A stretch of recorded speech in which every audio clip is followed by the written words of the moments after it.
अस्सलाम वालेकुम to all viewers. मैं ਤੁਹਾਡਾ host Yasser ਭੱਟੂ multi colour world ਵਿੱਚ ਖੁਸ਼ ਆਮਦੀਦ। ਅੱਜ ਇੱਕ ਨਈ ਵੀਡੀਓ ਨਾਲ ਹਾਜ਼ਰ ਹੋਇਆ। ਅੱਜ ਦੀ ਵੀਡੀਓ ਦਾ ਟੌਪਿਕ ਹੈ ਕਿ ਦਰਖਤ ਜਿਹੜੇ ਮੇਰੇ ਫਾਰਮ ਦੇ ਮਾਡਲ ਫਾਰਮ ਤੇ ਲੱਗੇ ਹੋਏ ਸੀ, ਕੋਈ 40 ਦੇ ਕਰੀਬ ਮਾਸ਼ਾਅੱਲਾ ਦਰਖਤ ਸੀ ਔਰ ਟਾਹਲੀ ਦੇ ਦਰਖਤ ਸੀ ਔਰ ਮਾਸ਼ਾਅੱਲਾ 45 ਸਾਲ ਉਹਨਾਂ ਦੀ ਏਜ ਸੀ, 45-50 ਸਾਲ ਦੀ ਏਜ ਦੇ ਸੀ। ਉਹ ਅੱਜ ਮੈਂ ਸੇਲ ਕਰ ਦਿੱਤੇ ਨੇ ਔਰ ਉਹਨਾਂ ਦੀ ਜਗ੍ਹਾ ਤੇ ਇਨਸ਼ਾਅੱਲਾ ਨਵੇਂ ਦਰਖਤ ਲਗਾ ਰਿਹਾ। जिस तरह हर एक फसल का टाइम है, जिस तरह गंदम है वो 6 माह की फसल है या धान है 6 माह की फसल है, 6 माह बाद आपको कटाई करनी पैंदी है और करनी भी चाहिए है। तो उस तो बाद तुहाडी फसल ज़ाया जाती है। उस ही तरह ये दरख्त ने सर इन्हां दी भी एज हुंदी है 40 तो 45 साल और 40 तो 45 साल बाद तुहानूं ये सेल कर देने चाहिए ने। मतलब कि तुसीं ये कह लो कि तुहाडे वाल साहब या तुहाडे दादा जी ने लगाए सी, तुसीं सेल करोगे। और ये कमेटी है कि और ये जिस तरह तुहाडी स्टेट लाइफ इंश्योरेंस तुसीं करवा लैंदे हो, तुसीं ओहदी किस्तां भरी रखदे हो, बाद जाके 20-25 लाख रुपए मिलदा या 60 लाख मिलदा है। ये वाहिद कमेटी कि अगर तुसीं जिमीदार हो, तुहाडे कोल रकबा खुल्ला, तुसीं 100-200 एक दे करीब टाली लगा लवो और 30-35 साल बाद तुहाडी वो ईजीली 50-30 लाख की ईजीली सेल हो जाएगी। वो भी तुहाडी एक कमेटी तरह कमेटी है, इंज समझो जिवें तुहाडा बीमा निकला है।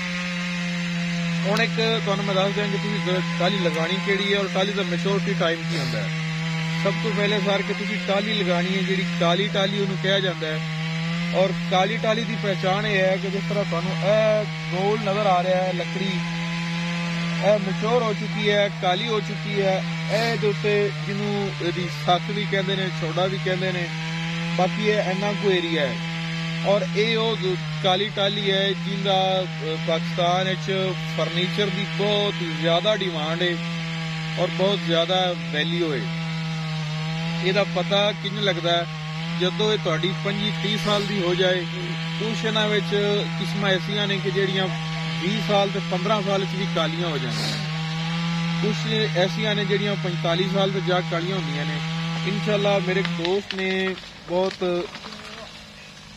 सीनियर महकमा जंगलात उन्हां नाल मैं राबता करके मुकम्मल इन्फॉर्मेशन लैके तुहानूं अगली वीडियो बल्कि इस वीडियो ही अटैच करांगा कि काली टाली की पहचान है, किहड़ी छोटी जी टाली जिहड़ी लैनी चाहिए और लगानी चाहिए।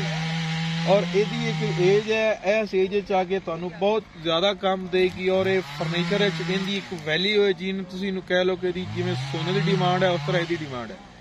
और हुण तुहानूं मैं दिखा देवां कि यह वेख लो छोटी छोटियां जड़ियां दे पै रहीआं सी। जिस तरह पंजाबी च मशहूर है कि यार हुण टाली जिहड़ी है ना विचों खोलर हो गई है। कोई भी दरख्त विचों खोलर हो गया या विचों खाली हो गया या खोण लग जाना, वो 40 साल तो बाद 20 साल तो बाद हर दरख्त की लिमिट है, उस तो बाद उन्होंने विचों धोण लग जाता, खाली हो जाता है।